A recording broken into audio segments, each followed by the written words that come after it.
Good morning and welcome to the Wilson Center.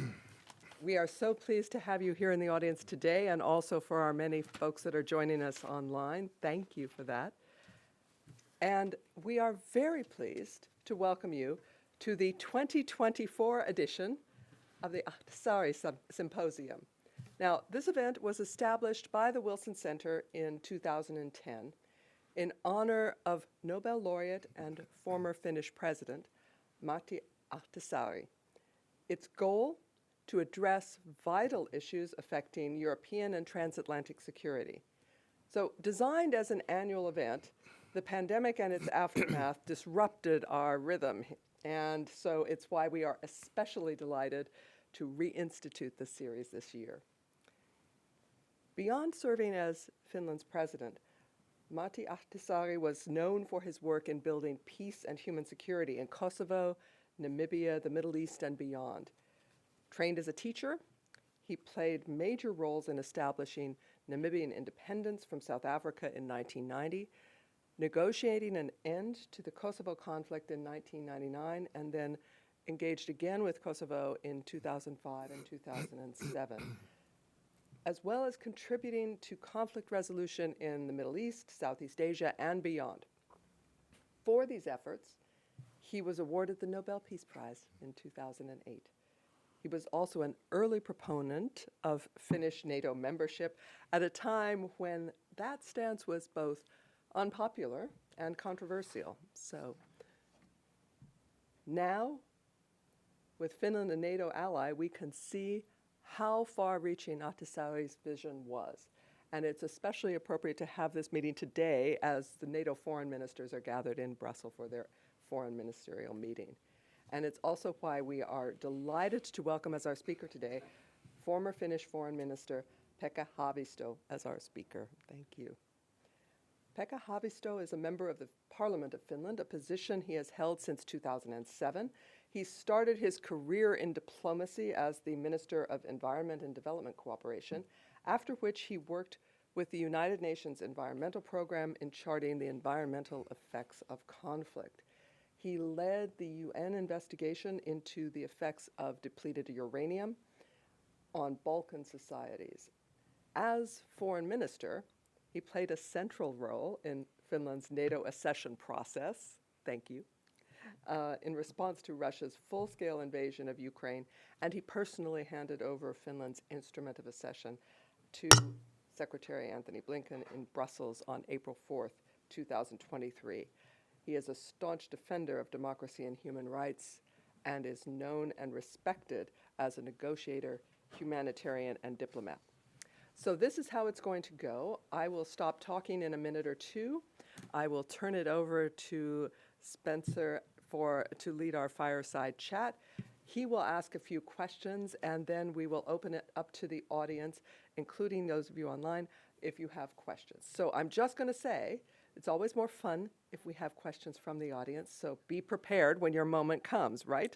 And we were looking forward to hearing your questions for former Foreign Minister Pekka Haavisto. With that, before I do any of that, I'm just going to have to give a few thank yous because many people have contributed today. The Wilson Center would like to thank the Ella and Jori Ehrnroth Foundation, the Jenny and Antti Vihuri Foundation, the Sara and Björn Valgus Foundation, as well as the Helsingin Sanomat Foundation for making this symposium possible. Thank you very much indeed. I'd also like to thank our Global Fellow Spencer Boyer for joining us and leading our fireside chat today, our History and Public Policy program for their cooperation, and I'm going to single out a member of my own staff, Jason Moyer, who has worked on this to make it happen. Thank you, Jason. And Spencer, with that, over to you. Well, thank you so much, Robin, and it is terrific to be here at the Wilson Center and moderating this fireside chat. As Robin mentioned, I am a Global Fellow here in the Global Europe program at the Wilson Center. I spent almost 3 years in the Biden administration as the Deputy Assistant Secretary of Defense for European and NATO policy, where I worked very closely with our Finnish friends on on all defense and security matters, including the accession process to NATO, and I'm also a partner at the Albright Stonebridge Group here in Washington. So thank you so much for being here. I'll start off with a few questions, and as was noted, we'll open it up in about a half hour for questions from the audience, and I hope everyone is thinking of some great questions given this tremendous opportunity. So to begin with, let's start a little bit with Russia and NATO. As we all know, Finland joined NATO last spring of 2023, following Russia's full-scale invasion of Ukraine. And I thought it would be great to start off with a bit of your reflections about the discussions that led to Finland formally seeking NATO membership after so many years of going a different direction and deciding not to go down that path, how it has changed national conceptions of neutrality that have been so important, and whether you were surprised by the change in public opinion on NATO, or was that just something that was inevitable after the invasion? Thank you, Spencer, and thank you for the question. It's great to be here, and thanks for nice opening words, and of course, great to be here also in this occasion of remembering President Ahtisaari and his lifetime work. And I had a luxury of working a little bit with him on some issues while a minister and working on Africa issues and so forth. To your question on Russia and Finland, of course, it's a long story, but to make the long story short, Finland actually had, since our EU membership, as part of our white paper for security, a sentence that we keep the NATO option. We probably were the only country in the world that had a NATO option, and I don't know if NATO ever agreed on that option, but it was domestic message, but it was also a message to our neighbors that if security situation in our vicinity changes, we can consider NATO membership, and which can be a bigger change in our security environment than our big neighbor attacking its other neighbor, Ukraine, and we having 1,300 kilometer common border with Russia. So it was quite self-evident that we decided to make the next step towards the NATO membership. Some people think that, I'll say that Finland before that was neutral, but we don't think that we were neutral. We lost our neutrality when we joined the European Union in 1995 because we agreed, of course, all foreign policy issues of European Union. But we were military non-allied. And then with the NATO membership, of course, became a military allied country. But given our long-term cooperation with NATO, as you rightly mentioned, on partnership, which included almost all sectors on NATO cooperation, NATO was not unknown to us. So it was an important moment. Maybe when we discussed this issue spring 22 in the government, we had many, I don't say that we had many options, but we had many possible scenarios what can happen. First, it was very important for us that Sweden will follow. We were looking at the map. If we need sometimes help over Atlantic to Norway, aid comes to Norway, and then what? Then Sweden is there. We needed Sweden as to be part of the big geopolitical solution in our corner of the world. And luckily, we got Sweden on board. I remember my first call to Swedish Minister Ann Linde, saying that, well, Ann, we have been a little bit discussing in the government about the NATO and NATO membership. And she said, well, you can discuss, but Sweden will never join. We have had our 200 years neutrality and so forth. And it took maybe 1 or 2 weeks more, and then the public opinion and the opinion of the government in Sweden started to change. But we probably influenced quite a lot of that, the Swedish decision. And then, which was maybe an issue that we were not thinking so much, when we decided to apply NATO membership, it was not so self-evident that all the NATO countries who applauded and thought that this is a great moment of joining NATO. We had actually several comments when NATO ministers said that, well, this is maybe not the best moment. Russia has just attacked Ukraine. We don't want any additional provocations.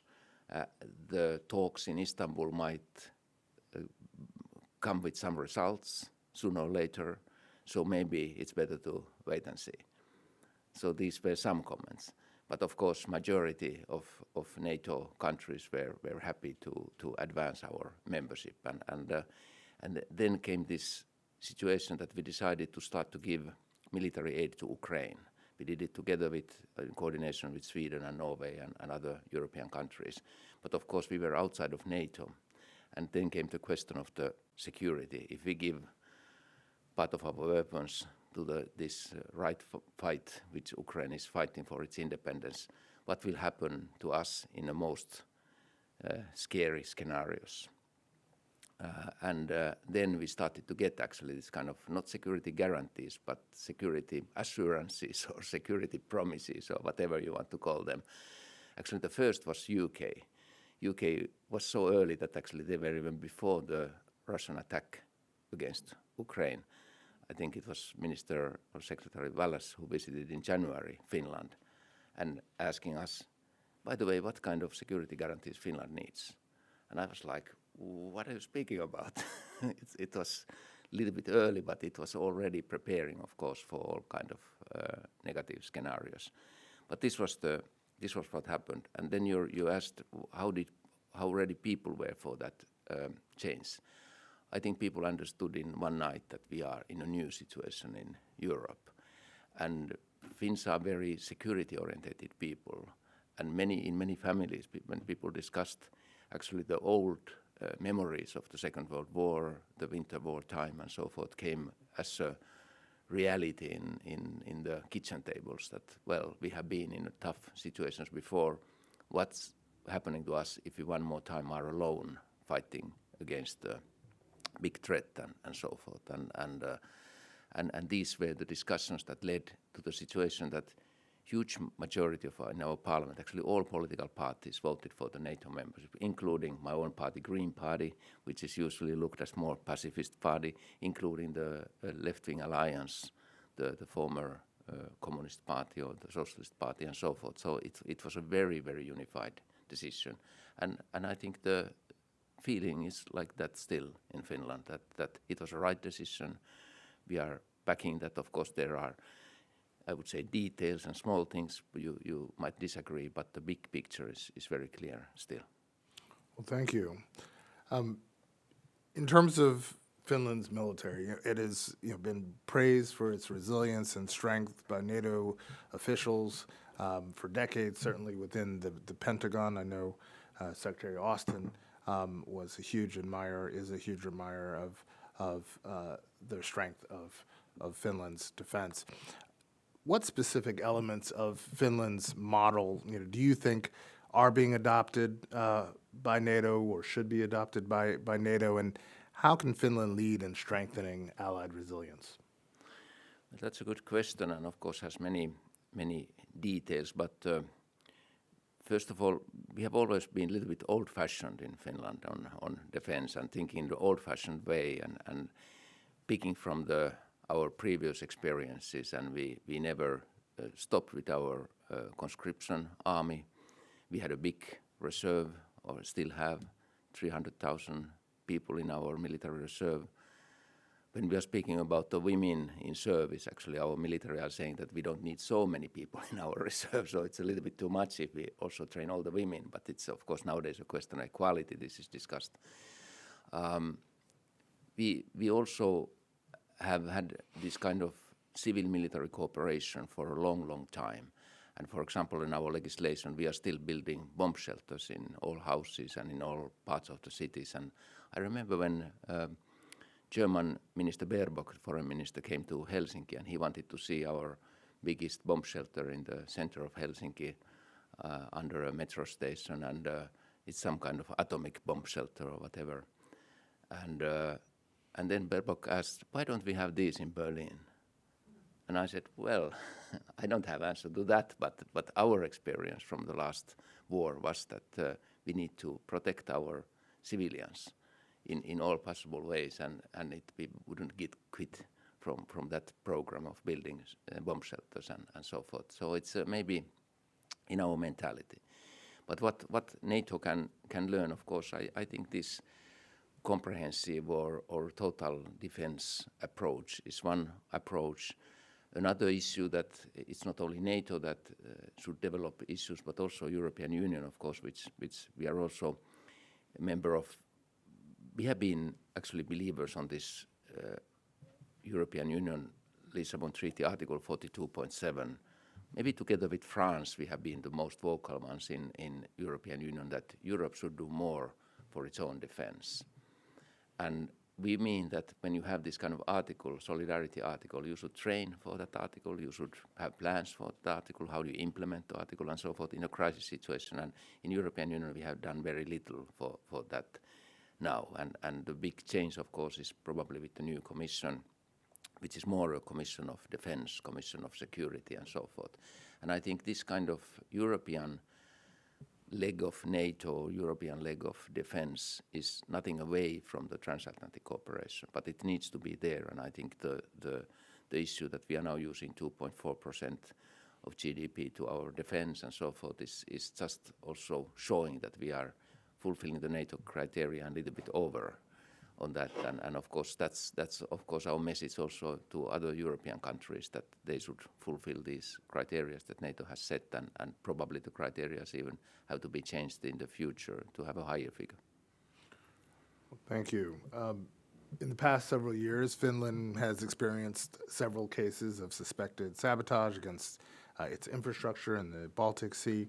I was wondering if you could elaborate a bit on what measures Finland is taking to enhance both national and alliance capacity to protect critical infrastructure, and how does Finland's strategic position influence the alliance's response to threats like these? Before actually answering to that, one issue came to my mind, and it's still linked to the beginning of the war in Ukraine. I think we were listening very carefully to the US intelligence, who was saying that the war is coming. We were listening very carefully to the UK intelligence, who said that war is coming. Then we listened very carefully also to the Ukrainian intelligence, and the message was basically that, well, we know the Russians, this is just a game, they will not attack us.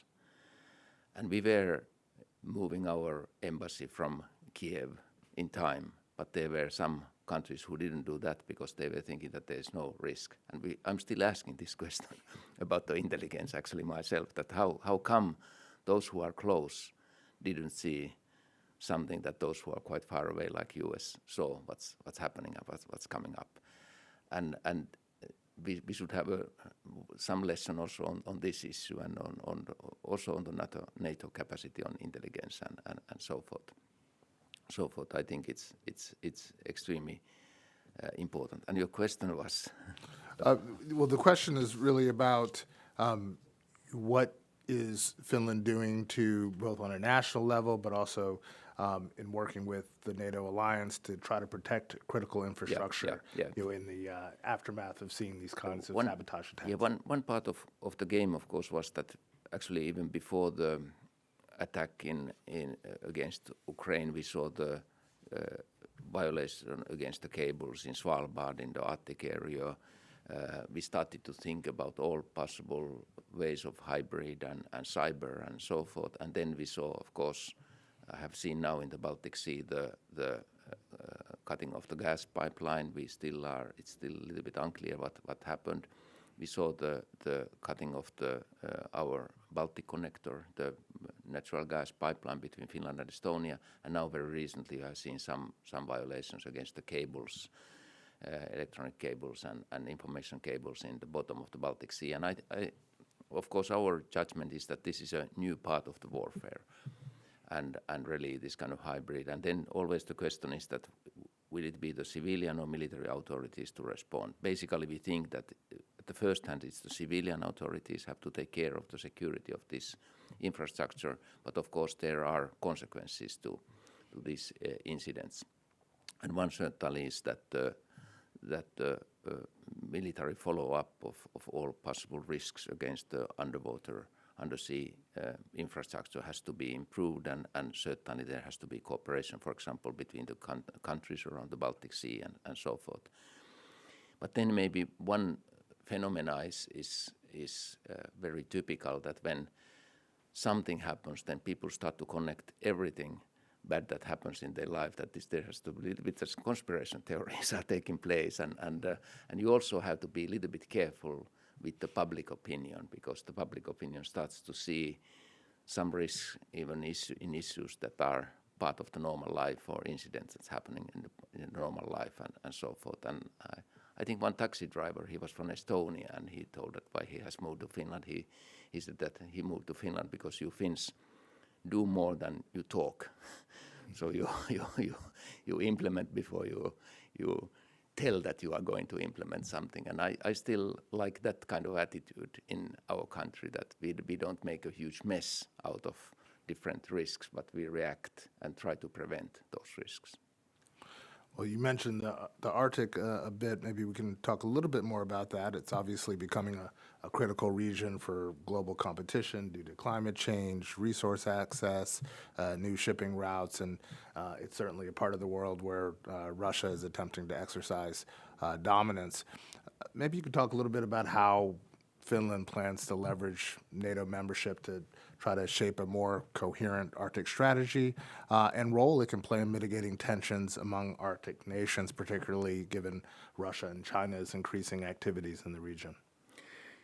Well, first of all, we had the Arctic Council meeting in Rovaniemi spring 2019. It was still the previous government. I was not minister at that time, and we had and that was of course the time of the previous period of President Trump, and Secretary Pompeo participated and so forth, and we had huge difficulties to get the word climate change or mentioning the environment in the final communique. And of course, you can imagine it was frustrating also for me, because I was in Canada when Arctic Council was established and representing Finland there. And if I remember something from that meeting, was that the climate change and the indigenous people's rights were those issues that everybody agreed and wanted the Arctic Council to implement and pay attention to. So there has been ups and downs, of course, in a policy, and let's see how it's going now.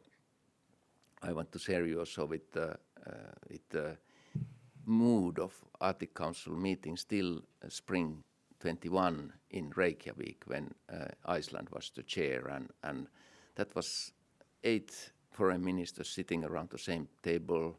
Lavrov was there, Blinken was there, 5 Nordic ministers, and Canadian minister, and it was like a kitchen table discussion. We actually solved half of the problems of the world in that table, and I'm still thinking that, wow, it was spring 21, and still the cooperation was somehow functioning and so forth, and then of course things already during the 9/21 worsened and so forth. But it's very close, but at the same time very, very far. But of course, the Arctic region has always been important for us. Arctic Council as a cooperation mechanism has been important to us.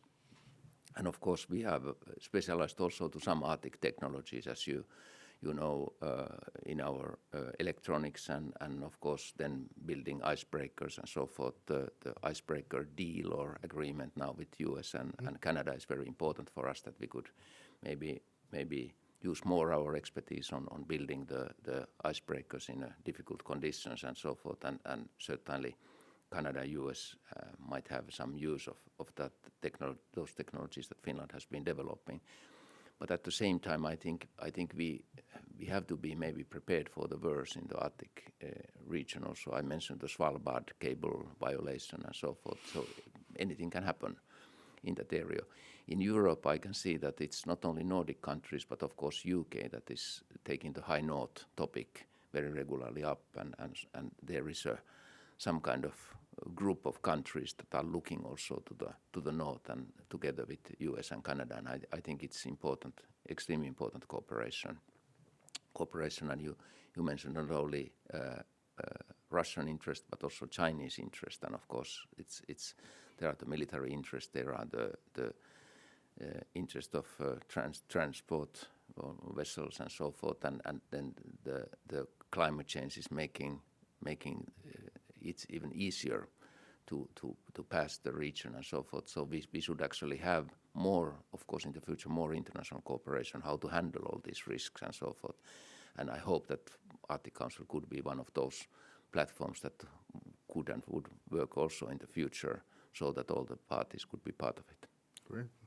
Well, kind of building on the hybrid threat topic, obviously they've increased globally a lot in the past decade, even longer. Cyber attacks increasingly targeting global supply chains and financial systems. I'd love to get your thoughts on what role you see multinational, multilateral alliances playing, in dealing with these threats. EU, NATO, even UN, other global partnerships that are out there. What can we do to try to have a more cohesive international strategy to deal with this threat?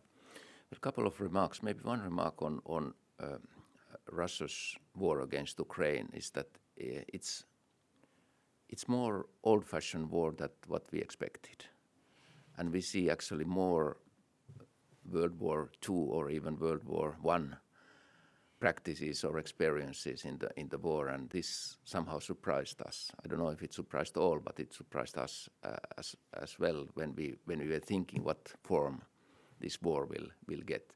And then on these layers of the very old-fashioned warfare, you have the new layers, you have the hybrid layer, you have the cyber layer, you have drones, you have space technologies, whatever, and so and we have to prepare to the whole spectrum of the risks, which of course makes it very difficult for the defense to develop and this discussion, which sector we should invest in, because we should invest at the same time to all of these sectors. And this is a challenge. And then there you need, of course, the civilian knowledge and the private sector and the civilian authorities to handle with part of the risks that with which they are more familiar than the military and so forth. And I think hybrid cyber sector is typically that kind of sectors that you need the private sector as well on board.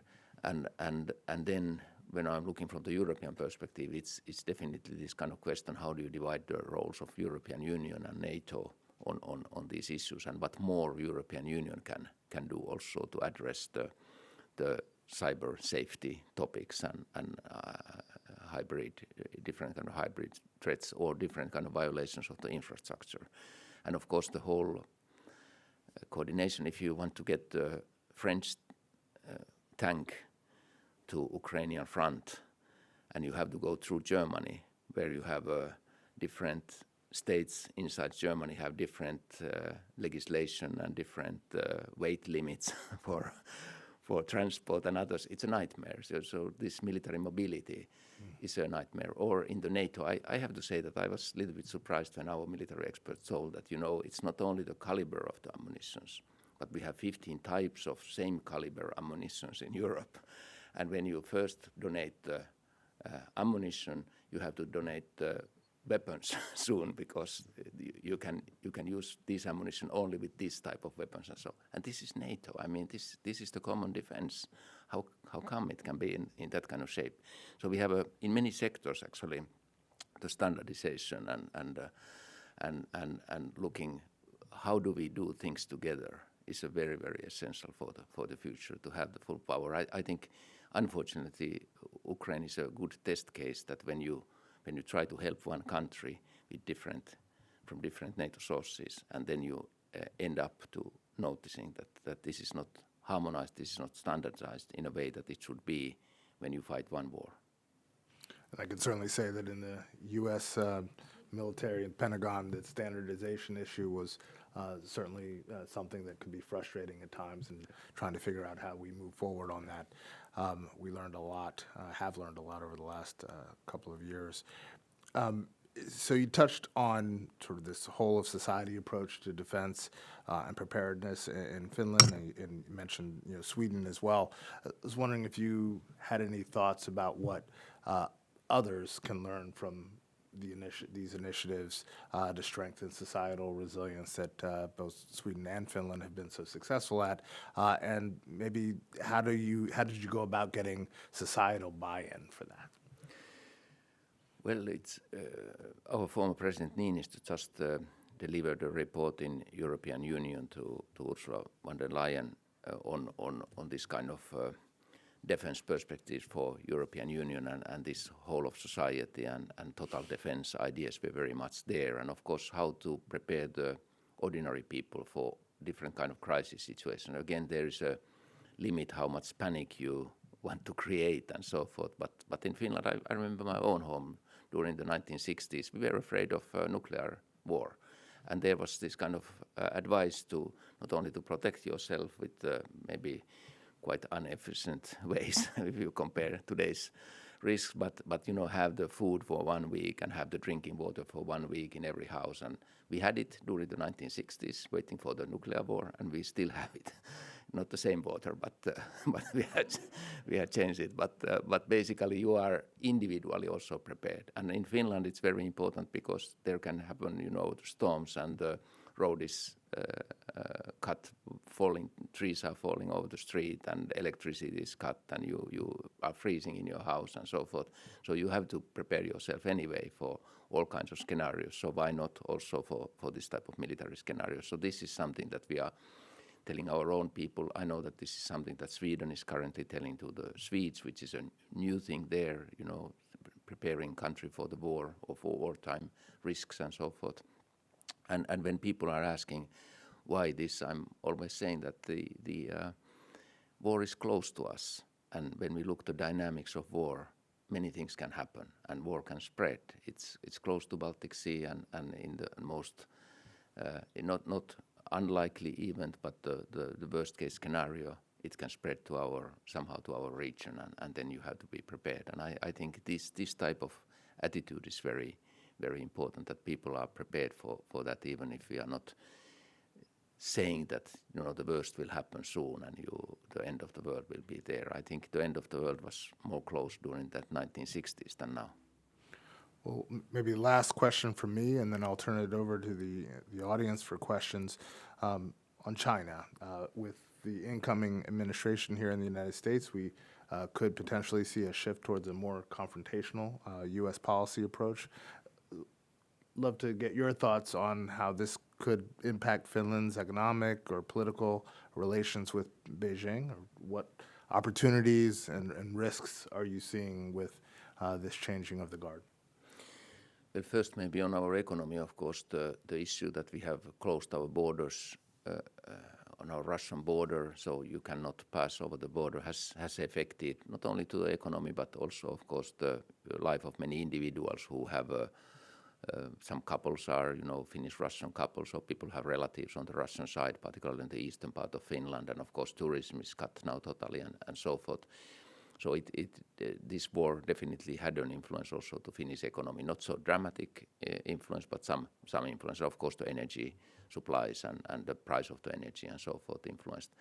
And when thinking about China and China-US relations, of course, we feel that a lot of electronics, a lot of that type of stuff is produced currently in China. We have some Finnish companies also working still on the Chinese market and so forth. So we, of course, do not hope that there will be this kind of cold winter in the relations with China totally. But at the same time, we see, of course, the issues, the Taiwan security question, the Uyghur issues, the minority questions, the environmental issues, and so forth. And we have, of course, our message to China is that also the Russian war against Ukraine is pending on China in many ways. China is supporting materially, of course, in many ways, and through the trade, Russia in these circumstances, and China has a big say what will happen in this war and a big responsibility on these issues. So this is type of the dialogue we are having currently with China particularly on the Ukraine issue.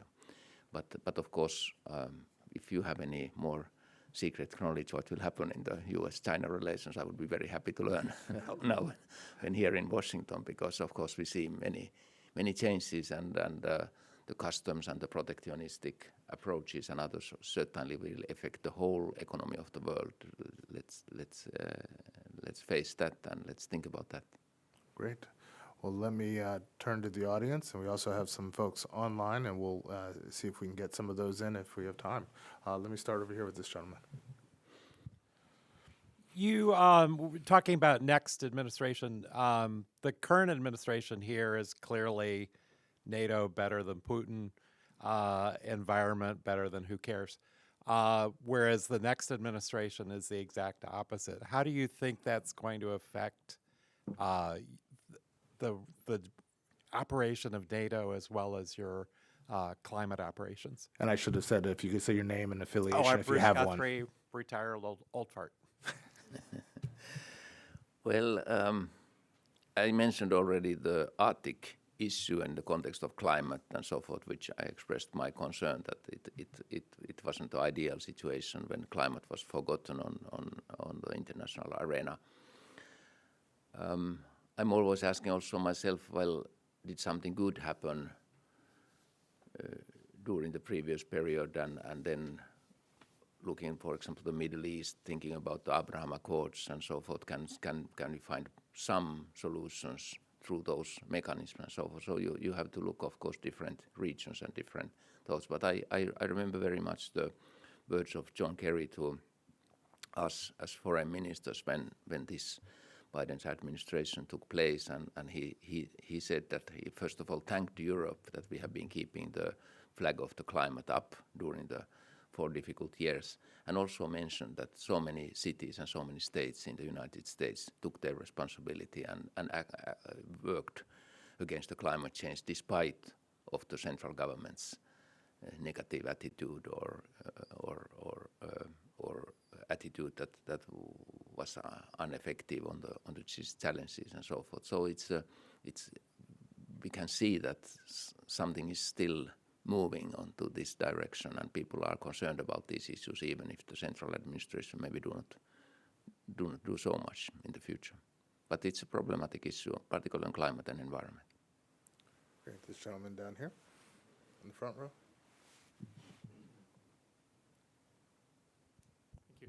Hi, I'm Christoph von Marschall. I'm the Global Europe Fellow here at Wilson this year. And when I'm not here, I'm the Chief Diplomatic Correspondent of a German newspaper, Der Tagesspiegel. So I would be interested on your views on Germany and on the timeline we have. In my worst-case scenario, I think there's a high risk that we might have a Russian attack on the eastern flank in 28. Germany will not be ready. If I put myself in Putin's shoes, it's almost an invitation. You have a president here who leaves it open whether the security guarantee applies still or not.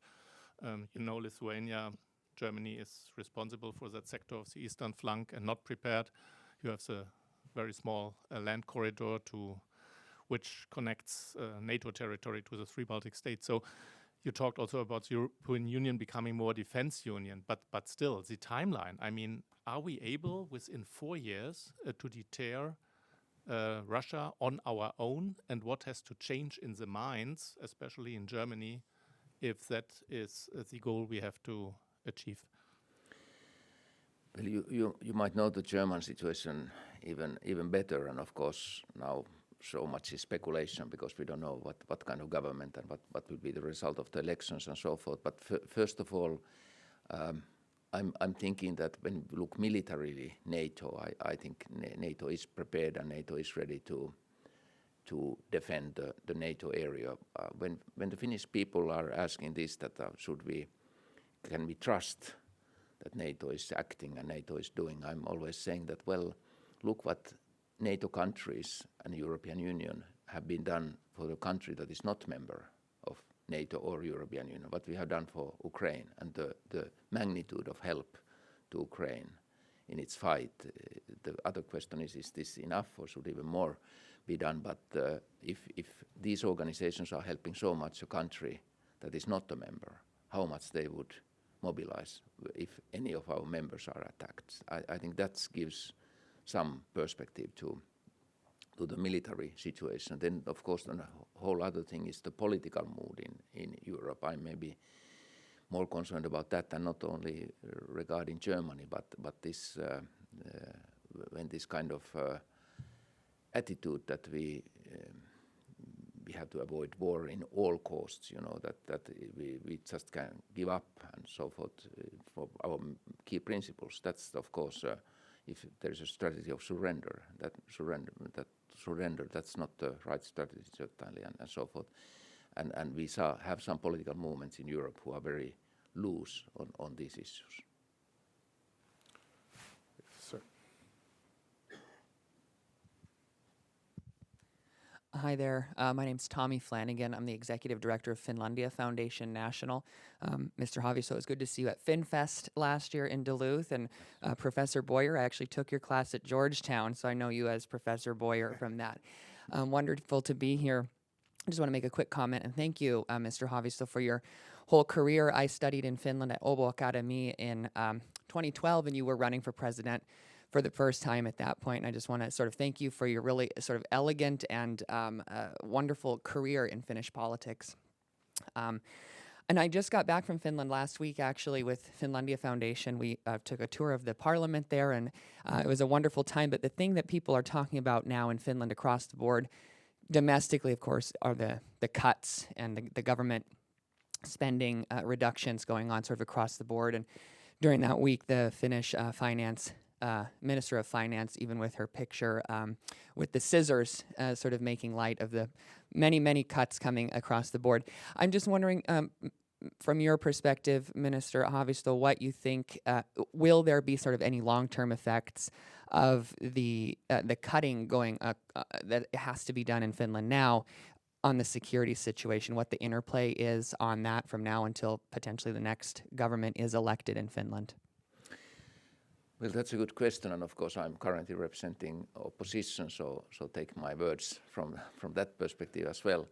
But one strength of our country, and I think many countries, is the internal cohesion, how people feel that they are living in the same country and they have the same momentum in their lives and possibility in their lives and so forth. And actually Finns have always been very proud of that anyone can study, anyone can create a career, and anyone have a possibility on developing himself or herself in the society. And now, for example, cuts in the educational system or cuts in the healthcare system and others there are quite a lot of protest against this kind of cuts. And of course, certainly something has to be saved. The economy is not at the best shape, but maybe the philosophy of saving is also important. And when you, as a Minister of Finance, you have the scissors and you look that you enjoy of cutting these whatever pensions or social security and others, it's maybe an attitude that many people react very strongly that, well, this is not the way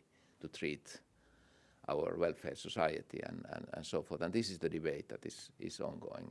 But governments come and governments go, and there are always different periods, and I think this is not fatal in the way that it ruins the Finnish welfare society.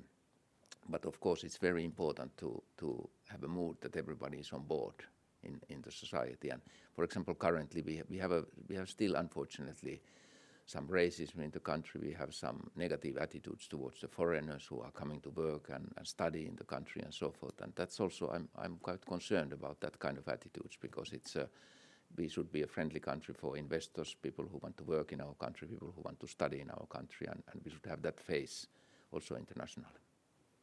Thanks. Phil. Hi, I'm Philip Rieker from the Wilson Center, where I chair the Global Europe program, and I had the great honor of accompanying both Secretary Pompeo to the first Arctic Council meeting in Finland, and then Secretary Blinken in Iceland. But I wanted to shift the focus a little bit to the OSCE and get your thoughts about its future. Finland will take the chair in office next year, coming right up, following Malta, and of course it's the 50th anniversary of the Helsinki Final Act, an important time, and we at Wilson have been trying to focus on what is the future of the OSCE, and we'd love to get your thoughts on that. Well, I sometimes feel myself a little bit like a relic in the politics, because when I was 17, the 1975 conference took place in Helsinki, and it was very important for me to walk close to Finlandia Hall and see all the flags and all the black cars and thinking that, well, now something is changing in the world and this is a great event. And then, of course, came partly this kind of feeling of even some Finns were a little bit ashamed of it. Well, it was the time that freezed somehow the Cold War situation, and we recognized the divisions in Europe and so forth. And then came another group of people who said, well, but we established the Helsinki groups in the Central and Eastern Europe, and these were the beginning of democratic changes in these countries, and finally, because of the Helsinki Final Act, the Berlin Wall collapsed. That can be one reading of the situation. So I don't know if it was freezing of the Cold War situation or collapse of the Berlin Wall. And I'm coming from that school who said that it had influence to freedom of press, freedom of media, freedom of individuals to express themselves. So there was a seed in 1975 conference. And that brings me actually to the current situation. I was in Vienna some weeks ago, and they had this kind of brainstorming meetings of researchers now also in Vienna, what's going on and how this organization should be developed. And I took a little bit this spirit of that old spirit of Helsinki, you know, that changed the Central and Eastern European realities and so forth. That could we look similar issues now? What are the challenges in the OSCE region, and how could we work with that? And how do we also maintain the organization? We are stuck when we say peace in Ukraine. We start to fight what kind of peace and whose conditions and so forth. We all have opinions on that. But then after that, when one day there is a peace, what would be needed? What kind of structures? What kind of organizations? And there again, OSCE could, in my mind, play a role in observing the agreements and so forth. So if we can jump over the current situation over the most difficult thing, that what kind of peace and with whose condition, then we again see probably a role for the OSCE, and maybe we should concentrate already to that and think about what kind of tool. Maybe OSCE cannot make the peace in Ukraine, but it can support and be a tool then in the future, and we should take it seriously in that context. I think I saw another question. Yes, this woman right here in the tan. Thank you, Minister Haavisto and Professor Boyer, for the very insightful discussion. My name is Eva Ferrer. I'm a Fulbright Finland grantee in American University, and I'm also the president of European Youth Forum in Finland. And earlier on, you touched upon the sort of challenges between balancing NATO's and EU's role in defense in Europe. And especially now with the sort of the change of guard, there's more concerns about the EU needing to step up. And I would be curious to hear more about how prospects for EU's sort of stronger leadership in defense and security would be, and also Finland's role in developing that. Thank you. Well, it's when you look at the European Union now, it's really. There are, of course, many aspects where you can say that these are also linked to security. And one, speaking about the tools, is the enlargement of European Union. And we have been discussing so much about the European Union enlargement to Western Balkans, North Macedonia and Albania. And unfortunately, countries like North Macedonia has been waiting for 15 years. And I would criticize ourselves for the reason that we have somehow bilateralized the relations or the enlargement relations. You know, first it was about the name of the country, and then it was about the language issues and so forth. And we always, because it has to be a consensus, always somebody can pick up and continue and be the troublemaker and using it for its own purposes. And when we speak about Ukraine being one-time member of European Union, or speaking of Moldova, where I had the luxury of being as an observer now in the elections with the NDI delegation, it was extremely interesting.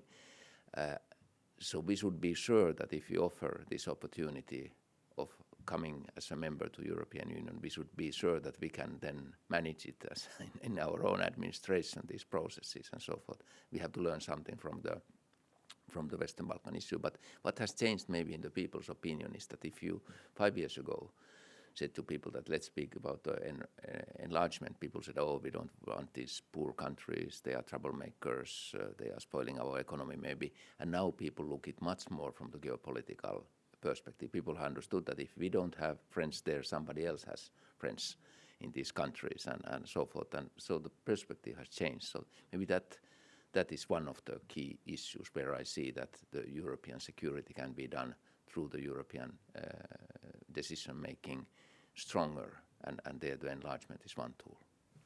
Great. This gentleman right there with the blue jacket. Thank you. And then actually, Jason, given we're getting towards the end of time, let's take two at a time and then get the gentleman right behind him.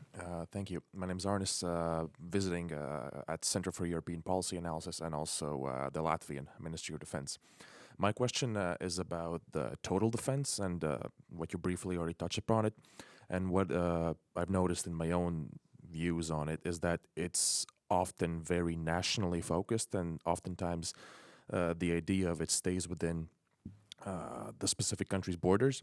So my question is, how, learning from the Finnish experience, how should we better translate it into a multi or bilateral or multilateral effort?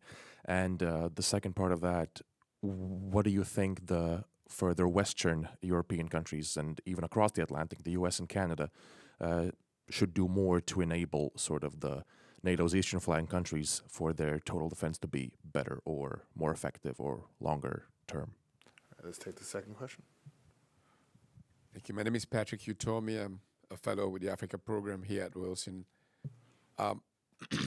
Back in the day of two superpowers and a bipolar world, most of us in Africa look to Finland and such neutral countries to give us a sense for where we should be looking.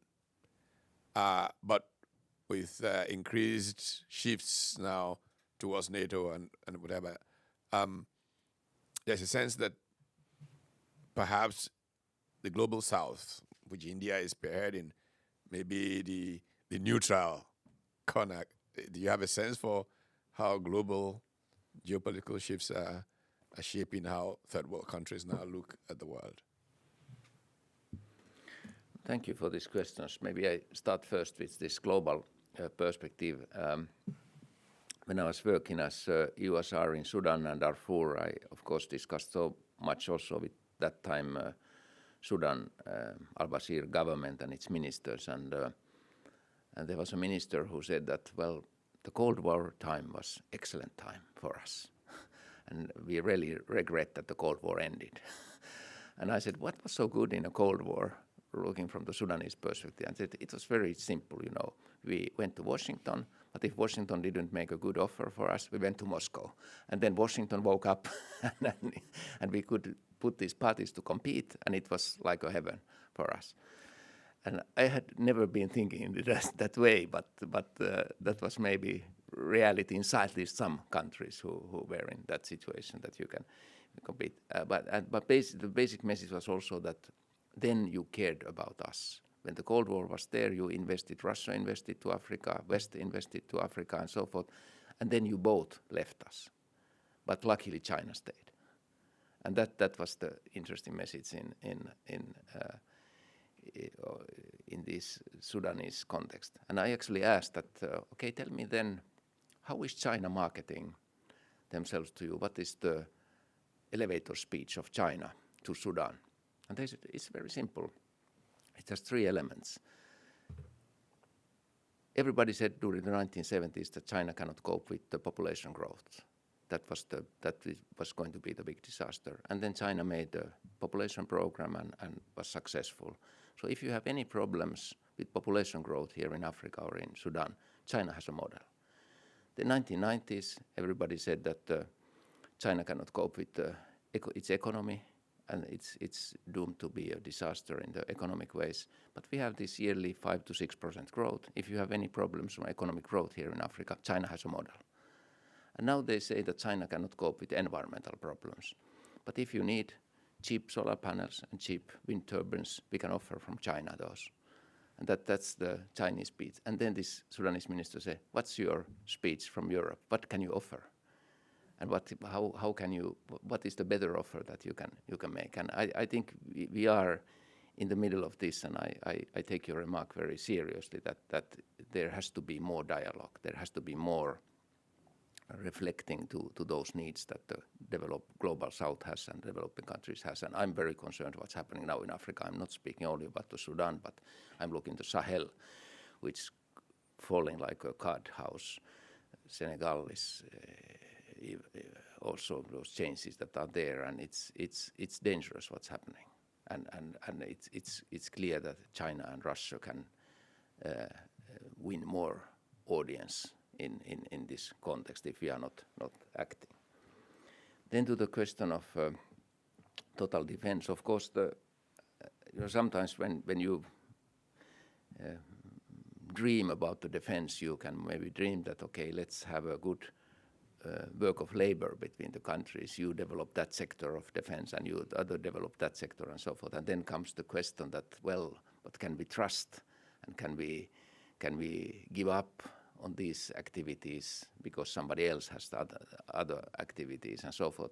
It is a complex issue. It's also now with the intelligence, when we share the intelligence, but then comes the question, can we share it with every member of the alliance or every member of the EU or every member and so forth, because there are the political changes and political moods and so forth. These are difficult questions, but I think there's more what we can still do together, and it's particularly I would actually include the private sector in European Union and in the transatlantic context and so forth. The private sector as part of the thinking of the total defense and so forth.